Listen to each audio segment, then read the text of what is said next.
Hello, this is Russell Hawley at the Tate Geological Museum, and today I'd like to talk to you a little bit about sauropods.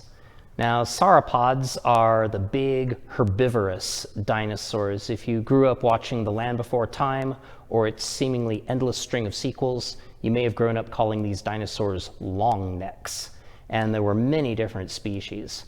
One of them is sticking out of the wall right here. This is Brachiosaurus. And Brachiosaurus has the distinction of being Wyoming's heaviest dinosaur. A full-size Brachiosaurus was weighing around 40 or maybe 50 tons in live weight.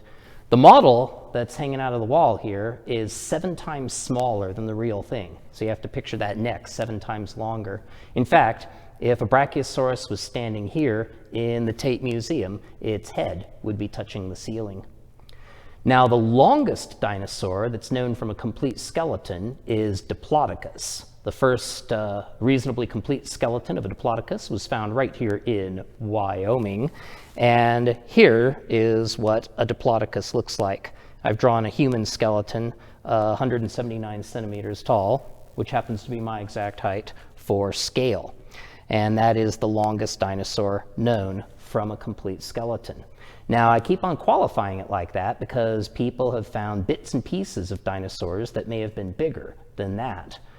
South of Douglas, there's an outcrop of the Morrison Formation, and in those rocks was found the bones of a Supersaurus.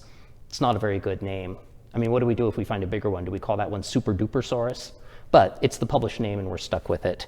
And that was a very big dinosaur indeed. This is the tibia, the bone that goes in the shin of the Supersaurus. So this is the knee end over here, and that's the ankle over there. In addition to the tibia, several other bones were found, including a dorsal vertebra. So this is just one dorsal vertebra from that Supersaurus. This is the part that articulated with the next vertebra down here. This is the neural spine coming off on this end.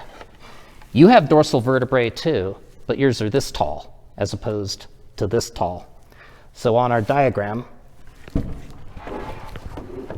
the tibia would go right there, and the dorsal vertebra goes right here. And behind me, leaning up against the wall, is the longest rib ever found in Wyoming, 3 meters long from one end to the other. In general, these bones are a whole lot like the bones of Diplodocus, except that they are, on the average, about 40% longer. Well, if you take a Diplodocus and scale it up 40%, you end up with an animal that's about 40 meters long from the snout to the tip of the tail. That's 130 feet. So Supersaurus was almost undoubtedly Wyoming's longest dinosaur, and indeed, it might be the longest vertebrate that's ever lived.